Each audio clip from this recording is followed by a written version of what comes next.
I want to talk to you now about how to achieve a sense of atmosphere and depth in your paintings.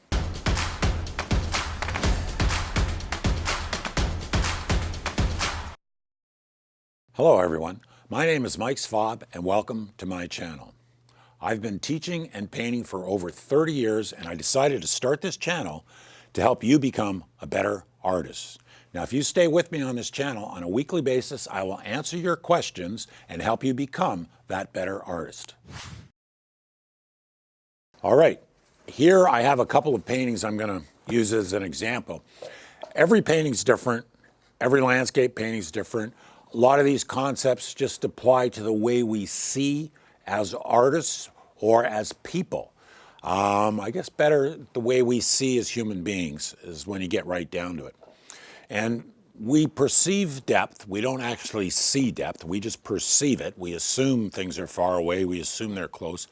But it has to do with visual clues that we pick up as human beings. And if you use those in the way you paint your paintings, what'll happen is you'll have a sense of atmosphere and depth in your paintings.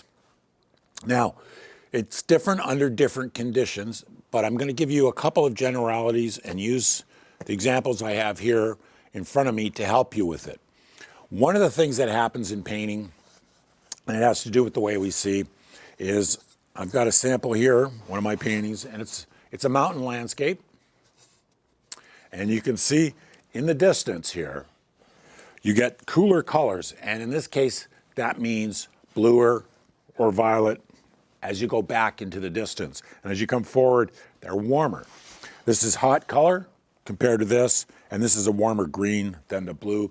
So as you come forward, they tend to get warmer, and that gives it a sense of depth, just color alone.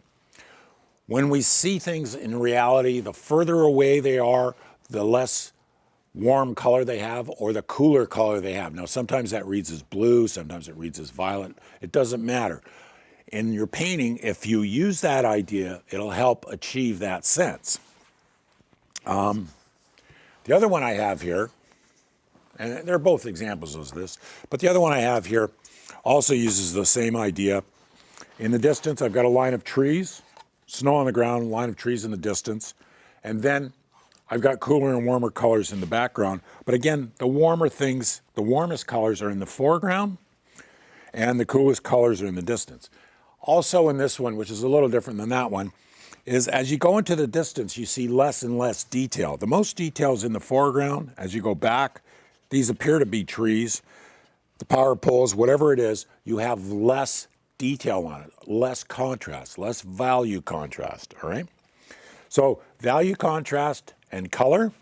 Another one that's really important is the sense of perspective or overlapping shapes. And this one, the shapes overlap things as they come forward. They're bigger in the foreground. These are poles, obviously. As you go back, they get smaller. So that's perspective, and they overlap. So you get both those two things happening. You get overlapping shapes and the sense of perspective. They're kind of the same thing, but that's another way to get a sense of depth. So if you want depth in the painting, if you put bigger things in the foreground, smaller things in the distance, which are similar, that gives it a sense of depth. There's one thing which I don't have in either of these that works for different atmospheric effects, but something like a partly cloudy or foggy or smoky day, where as you get further away, you see less and less finish or detail, and the edges get softer and softer. To some degree, these get softer, but if I wanted to look like a foggy day, it would be even more so. And that's just another thing. So between those things, you can use those ideas to get more depth and atmosphere in your paintings if you use them that way. I hope you found this information useful. Now, I have a handout for you called How to Fix Your Painting. And you can get it by clicking on the link below. And thank you for watching.